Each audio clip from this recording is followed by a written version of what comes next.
El crimen se está saliendo de control. ¿De dónde salen todos esos sinvergüenzas? Parece que cada hora se duplican. Hay cuchillos por todas partes. Es hora de acabar con ellos. Deberíamos atrapar a Griff y ejecutarlo. Vamos a ver, esto también es interesante. Que diga que hay que atrapar a Griff específicamente. Griff es uno de los jefes locales de la mafia. Pero lo interesante de la cuestión es que Griff reconoce varias veces en Pathologic 2 que él trabaja al servicio de Vlad Ojimski, el gordo.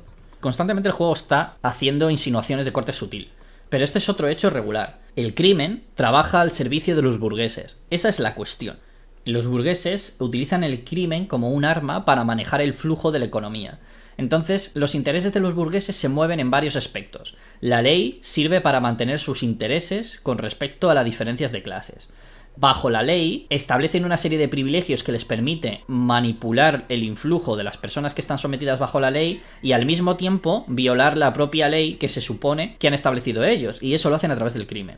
Y luego, por otro lado, tienen una especie de control de la población a través de los recursos establecidos, la medicina, la policía, la educación y diferentes mecanismos, pero luego, aparte de eso, tienen una forma de matar o de manipular las cifras en función de lo que les interese sin la necesidad de hacer participar a los poderes activamente.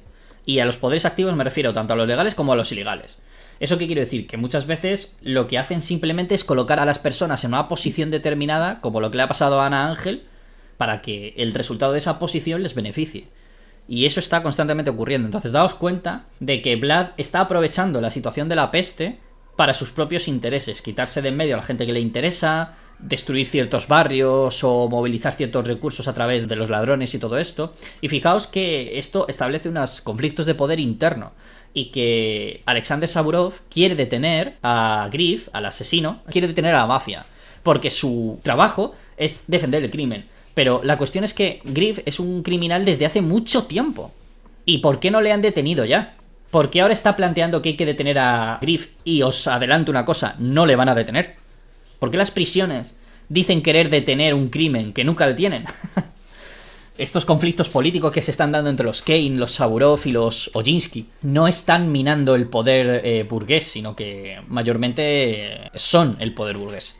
Mira, voy a poneros otro ejemplo para que me entendáis un poco lo que quiero decir. Lo que estoy diciendo es que el poder burgués se manifiesta a través de muchos elementos. Y muchos de los elementos que constituyen el poder burgués dicen ser por parte del poder burgués algo que amenaza el poder burgués y que el poder burgués quiere destruir. Y eso no es verdad.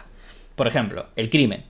El poder burgués dice que el crimen existe contra la voluntad del Estado y del gobierno. Falso. Mentira.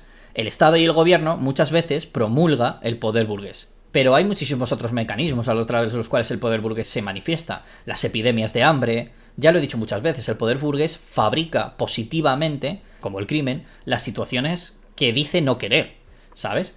Entonces, fabrica el hambre. El poder burgués fabrica el hambre de manera activa, como explico en el episodio 3 de Pathologic. ¿Cómo lo hace? Destruyendo los recursos. Destruyendo recursos que podrían curar el hambre, lo que hace es fabricarla. Entonces eso ocurre constantemente, ¿no?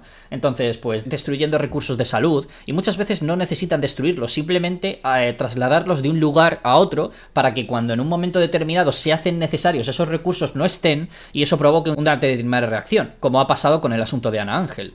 Claro, en España ha pasado algo parecido. Hace poco, en España, hemos tenido una tormenta. No sé si... Una tormenta que se le llamó la Dana y provocó una crecida del río que lo desbordó y generó una inundación que ha provocado miles de muertos y muchísimos desaparecidos. Entonces, claro, este tifón se podría haber solucionado si las condiciones que hubieran tenido que ver con ese desbordamiento de los ríos se hubieran atendido. También podría haberse solucionado desplazando a las zonas afectadas que corrían riesgo de inundación a lugares seguros. ¿Y esto cómo se podría haber evitado? Primero, teniendo los recursos disponibles para solucionar el problema. Segundo, gestionando a la población para solucionar el problema. Y tercero, preveyendo el problema para aplicar todos estos mecanismos. Y la cuestión es que no se hizo. Y alguien podría decir, y sabemos perfectamente en España, que si no se hizo fue porque no se quiso. Porque se pudo ver con mucha antelación, con 1 o 2 días de antelación, que el tifón se estaba dirigiendo hacia aquel lugar y se podía prever en qué zonas de España iba a llegar ese aluvión.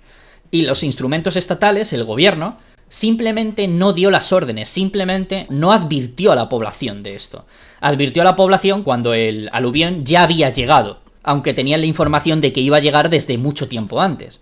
Entonces, claro, ¿esto por qué ocurrió? Pues por la simple razón de que no se tomaron las decisiones. Y este acto es a los actos a los que me estoy refiriendo. Y esto pasa muchísimas veces, tenemos muchísima información sobre ello, muchísimos datos, no de ahora, sino de hace 100 años también y hace de 200 años. Entonces, la burguesía utiliza todos estos recursos para manipular la influencia de todos los recursos a su disposición, y las personas son recursos a la disposición del poder burgués. Pongo otro ejemplo. Hay una novela, un texto autobiográfico, que lo escribió Stefan Zweig. Stefan Zweig escribió El mundo de ayer. Es un texto autobiográfico donde Stefan Zweig te cuenta su vida, ¿vale? Este hombre fue alemán y vivió en Alemania, y presenció el auge del fascismo. Entonces, durante las descripciones que hace de la presencia del auge del fascismo, el fascismo alemán, el propio Stefan Zweig cuenta su visión personal de los hechos. Y demostrando que era un tipo que tenía inteligencia y era agudo, decía que cuando describe, hay un momento en el que está describiendo que ve cómo las juventudes armadas de los fascistas se desplegaban en las calles antes de que se hicieran con el poder para crear unos mítines. Ya sabéis que fueron elegidos democráticamente los fascistas. Y para hacer esos mítines que les llevaron a ser elegidos, desplegaban a unas juventudes que hacían los mítines en directo. Y algunas de esas veces Stefan Zweig estaba presente y describe cómo ocurren esos despliegues. Y una de las cosas que comenta cuando lo está describiendo, una cosa que a mí me pareció muy inteligente y muy astuta, era que el tipo, al ver los despliegues, se sorprendía mucho de que las furgonetas que llevaban a los jóvenes fueran nuevas, de que no eran furgonetas baratas tampoco, de que la ropa que llevaban esos chicos uniformada y que les hacía quedar tan bien, también era nueva, y que los fusiles y las armas que llevaban también eran nuevas. Entonces, Stefan Zweig, antes de que el fascismo ganase en Alemania y se produjera toda la crisis, veía esos despliegues de recursos y se preguntaba quién había financiado a esa gente, quién les estaba pagando y les estaba dando esos recursos para que pudieran hacer eso. Y esto es una de las cosas que normalmente nos callamos con la Segunda Guerra Mundial. ¿Quién financió esos lugares? A día de hoy, después de investigaciones y tal, que hice, pues la respuesta es bastante evidente y la respuesta la tenemos bastante clara. La compañía de Mercedes, por ejemplo, financió el auge del fascismo en Alemania, y muchos otros grupos económicos financiaron el fascismo durante el siglo XX, porque les interesaba que el fascismo impusiera unas normativas específicas, legales, que beneficiaran a la economía porque las izquierdas estaban cortándoles las alas. Y esto ocurre constantemente. Entonces, es a esta clase de cosas a las que me estoy refiriendo. A esta clase de actitudes, de acciones, bajo cuerda, ¿no? Al final del día se trata de retener el control y conseguir tus objetivos a toda costa. Esas cosas también pasan aquí, sí, efectivamente. Porque, claro, cuando hablo del poder burgués no digo que ocurra solo en España. Digo que ocurre en cualquier lugar donde el poder burgués ha triunfado. Y el poder burgués es la sociedad capitalista. Y la globalización lo que ha hecho ha sido extender el poder burgués al mundo entero. Entonces ya no quedan lugares casi donde esto no ocurra. Lo del hambre da justo porque el año pasado había mucha hambre y la comida no se entregaba. Luego se descubrió que los de sindicato estaban ocultando camiones y camiones de comida. A esas cosas me estoy refiriendo, sí. Y cuando se descubrió la comida ya estaba podrida. Esa es la cuestión, sí, sí. La crisis que hemos tenido con el COVID fue igual, idéntica. El mismo problema. Sabían que iba a ocurrir, teníamos los recursos, pero no se usaron los recursos ni se gestionó la crisis. Porque no se quiso. Volvemos otra vez. Suena a conspiración decir eso, pero es que no es una conspiración, es que es un hecho. Entonces, bueno.